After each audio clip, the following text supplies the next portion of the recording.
want to share one of my most recent experiences as a writer. First and foremost, in January of 2023, I was in a college class. It was a flash fiction class. Mind you, before having that class, I never heard of flash fiction in my life. I never wrote it. I never read it. I never knew nothing about it. So when I took that class, the teacher encouraged us to write a flash fiction story. It was an assignment. It was a requirement, so we did it. The first flash fiction story that I ever wrote, it received negative feedback from both the teacher and fellow classmates. So I rewrote it, and after I rewrote it and resubmitted it, she encouraged all of us to submit our story to one of the magazines that is listed on the school's website. And I checked out the different websites, but I was still very doubtful upon whether or not to actually submit my story.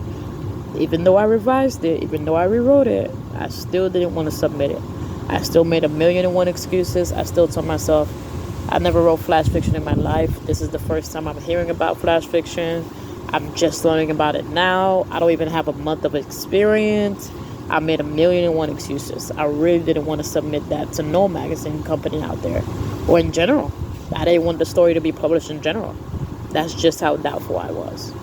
90% of me was doubtful. 10% of me still believed this was a wonderful opportunity that I couldn't surpass.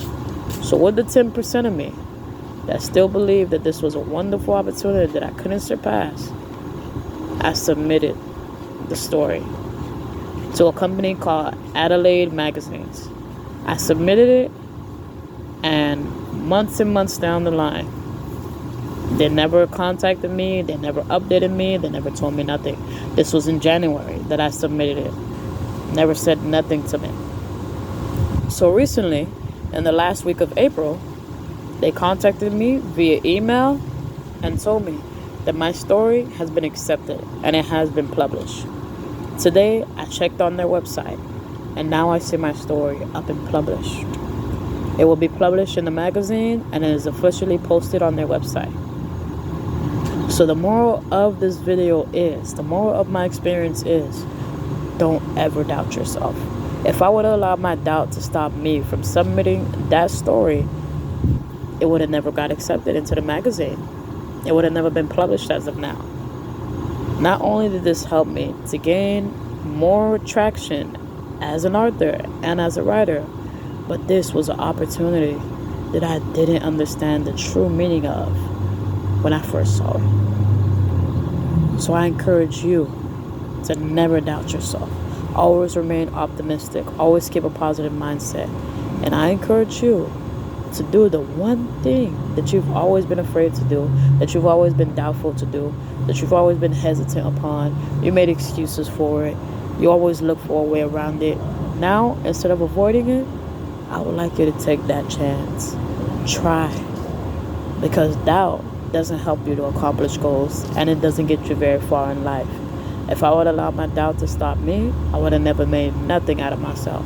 I would have just wasted my whole life and never done nothing with it. So I encourage you, that one thing that you've always been hesitant and doubtful to do, go do it. Seize the opportunity. All praises are due to God. Nothing is impossible. So go out there and take a chance. Try something new. Try something that you've never done before. But most of all, be thankful, be grateful. When you accomplish your goals, do not get big-headed. Remain humble. That's my word of encouragement for the day.